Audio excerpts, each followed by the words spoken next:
Bismillahirrahmanirrahim. Assalamualaikum warahmatullahi wabarakatuh.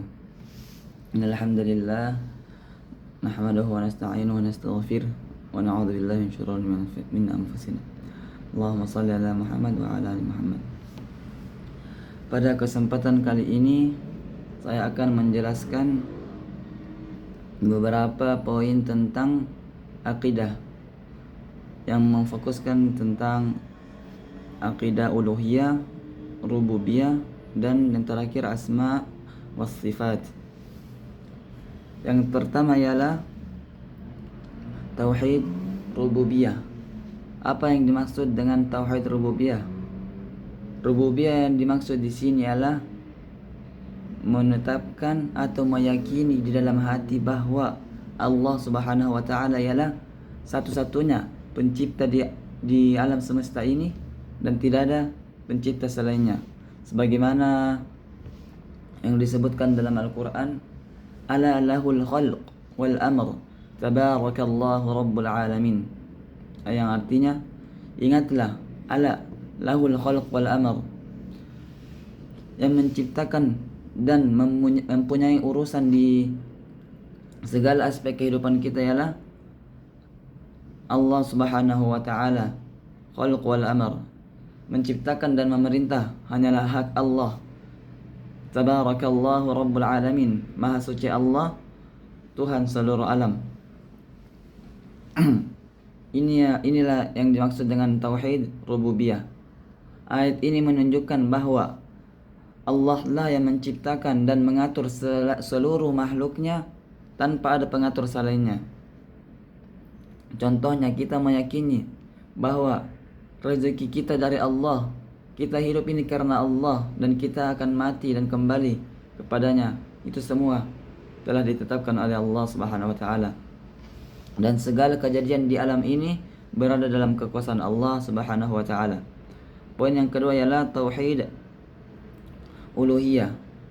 Yang dimaksud dengan tauhid uluhiyah ialah mengesahkan Allah atau tidak mempersekutukan Allah dalam aspek segala bentuk ibadah apapun, mau itu ibadah zahir dan ibadah batin. Sebagaimana firman Allah Subhanahu wa taala di dalam surah yang sering kita baca, iyyaka na'budu wa iyyaka nasta'in. Iyyaka na'budu, kepadamulah, hanya kepadamulah ya Allah, na'budu, kami menyembah, wa iyyaka nasta'in, dan hanya kepadamulah kami meminta pertolongan. Sebagaimana Allah juga berfirman di dalam surah Az-Zariyat, wa ma khalaqatul jinna wal ins illa liya'buduni. Tidaklah aku menciptakan seluruh jin dan manusia melainkan hanya untuk beribadah kepadaku. Inilah yang dimaksud dengan tauhid uluhiyah. Contohnya, ketika kita berdoa, kita tidak boleh berdoa kepada selain Allah. Kita kena berdoa harus kepada Allah Subhanahu wa taala. Mau itu ketika sholat, ketika berhaji, ketika berzakat, ketika menyembelih hewan, itu hanya untuk Allah Subhanahu wa taala, tidak ada yang lain. Dan inilah tujuan utama diutusnya para nabi dan rasul, yaitu mengajak manusia beribadah hanya kepada Allah Subhanahu wa taala. Yang terakhir ialah asma wa sifat. Artinya ialah menetapkan atau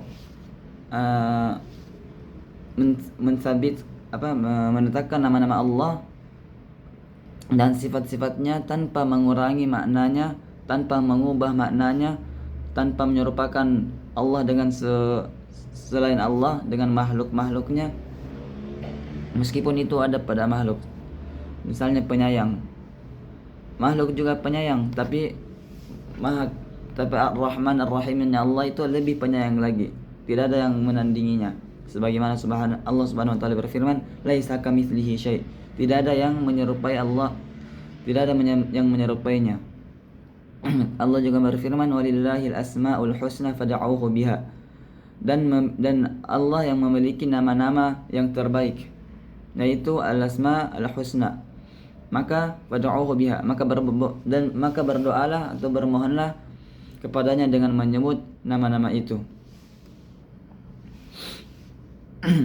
Mungkin itu saja dari penyampaian atau penjelasan saya.